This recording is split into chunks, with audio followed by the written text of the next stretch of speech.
সাম্প্রতিক সময়ে রাজধানীতে খুন ও ছিনতাইয়ের মতো অপরাধের ঘটনা বেড়েছে। এতে রাজধানীর বাসিন্দাদের মধ্যে আইনশৃঙ্খলা পরিস্থিতি নিয়ে উদ্বেগ, উৎকণ্ঠা ও শঙ্কা তৈরি হয়েছে। সরকারের পক্ষ থেকেও আইনশৃঙ্খলা পরিস্থিতি উন্নতিতে নেওয়া হচ্ছে পদক্ষেপ। এর অংশ হিসেবে রাজধানীর বিভিন্ন গুরুত্বপূর্ণ পয়েন্টে তল্লাশি চৌকি বসানো হয়েছে।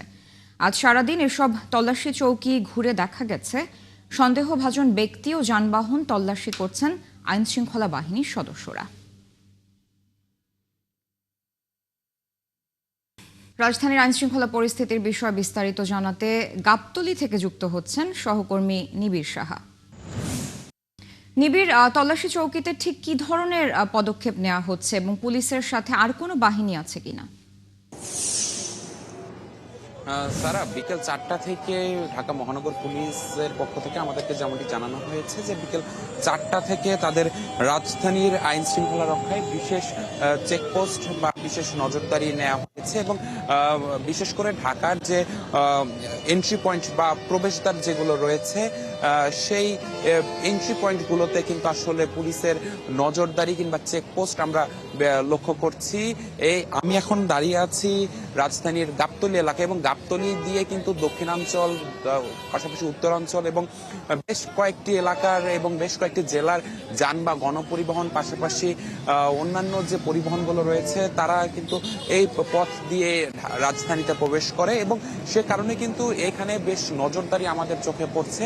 পাশাপাশি এই গাবতলী ছাড়াও কিন্তু আব্দুল্লাহপুর, টঙ্গী, পাশাপাশি বাবুবাজার ব্রিজ এলাকা, 300 ফিট, ডেমরা সব বিভিন্ন এলাকায় কিন্তু পুলিশের নজরদারির বিশেষ চেকপোস্ট পরিচালনা করা হচ্ছে বিকেল 4টা থেকে। এগুলোতে আমরা দেখছি যে বিশেষ করে মোটর বাইক কিংবা মোটর বাইকের চালক যারা রয়েছেন তাদেরকে কিন্তু আসলে মূলত চেকিং এর আওতায় বেশি নিয়ে আসা হচ্ছে। একটু আমরা কথা বলবো, আমাদের সাথে আছেন রাজধানীর দারুস সালাম থানার অফিসার ইনচার্জ SM জাকারিয়া। একটু জানতে চাই আপনার কাছে যে আসলে কিভাবে আসলে আপনারা এই যে চেকপোস্ট পরিচালনা করছেন।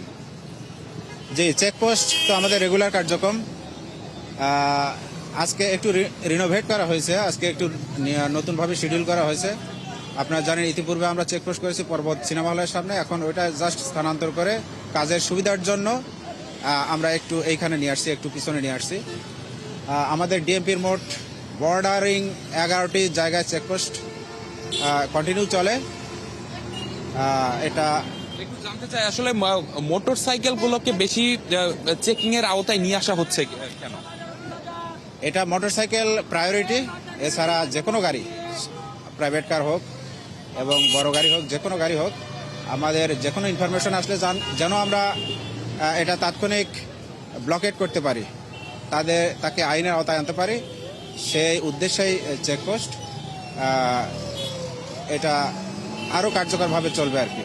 ধন্যবাদ আপনাকে। যেমনটি শুনছিলাম যে রাজধানীর মোট 11টি পয়েন্টে অর্থাৎ এন্ট্রি পয়েন্টে পুলিশের পক্ষ থেকে বিশেষ চেকপোস্ট পরিচালনা করা হচ্ছে। কেননা গত কয়েকদিন আগেও ইনকিলাব মঞ্চের মুখপাত্র ওসমান হাদির ওপরে যে গুলির ঘটনা ঘটেছে, সেই গুলির ঘটনার পরে কিন্তু আইন শৃঙ্খলা পরিস্থিতি বেশ অবনতি ঘটে এবং সেই গুলির ঘটনায় যে ঘাতকরা যে মোটর সাইকেলটি ব্যবহার করেছিল, সেই মোটর সাইকেলের নাম্বার প্লেট কিন্তু ভুয়া ছিল এবং সেটির মালিকানা নিয়েও কিন্তু একটি ধোঁয়াশা তৈরি হয়েছে। যার কারণে কিন্তু আমরা দেখছি যে চেকপোস্টে অন্যান্য যানবাহনের তুলনায় কিন্তু আসলে মোটর বাইকগুলোকে বেশি প্রাধান্য দেওয়া হচ্ছে এবং সেগুলোর কাগজপত্র ঠিক আছে কিনা, পাশাপাশি সেগুলোর মালিকানার যে কাগজপত্র সেগুলো আসলে ঠিক আছে কিনা, এইসব বিষয়ে কিন্তু আসলে বেশি জোর দেওয়া হচ্ছে বলে আমরা দেখতে পাচ্ছি। তো সবকিছু মিলিয়ে এই ছিল আমার কাছে থাকা চেকপোস্টের সবশেষ খবর।